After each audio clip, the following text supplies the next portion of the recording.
Il faut imaginer un crossover entre Desperate Housewives et Sex and the City, sauf qu'on remplace les femmes blanches par des hommes noirs et gays. Et oui, Oh, c'est waouh. aussi incroyable que ça en a l'air.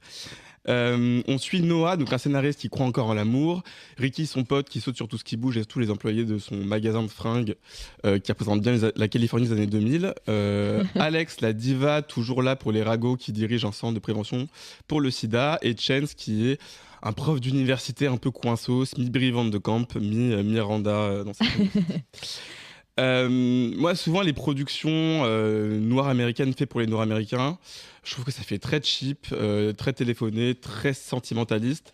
Et perso, c'est vraiment pas mon truc. C'est tout ce qui est un peu téléfilm familial du M6 le dimanche corps. C'est trop mièvre. Et là, j'étais très surpris parce que ça n'est pas du tout ça. C'est beaucoup plus rock and roll que ça. Et la série n'a pas à rougir face à justement des Sex and the City ou des Desperate Housewives, ou encore Ali McBeal, même si c'est beaucoup plus camp.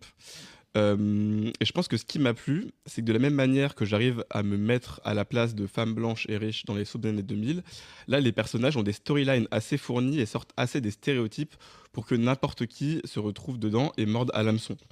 J'ai été surpris par la versatilité des sujets, parfois graves et encore très actuels. J'ai ri, pleuré, hurlé devant mon téléviseur entre deux torses hyper musclés typiques de la période. Et la série a réussi un truc, c'est de représenter un mode de vie pas hétéronormé sans rentrer dans les clichés ou dans les trucs glauques et sordides.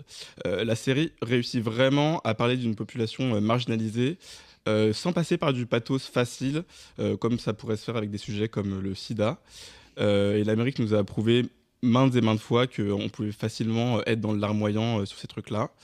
J'ai été surpris par la modernité de cette série qui, malgré qu'elle soit très ancrée dans son époque, est très très vibrante. On a autant des mecs très masculins que des mecs efféminés, sans tomber dans le cliché de il fait l'homme, il fait la femme.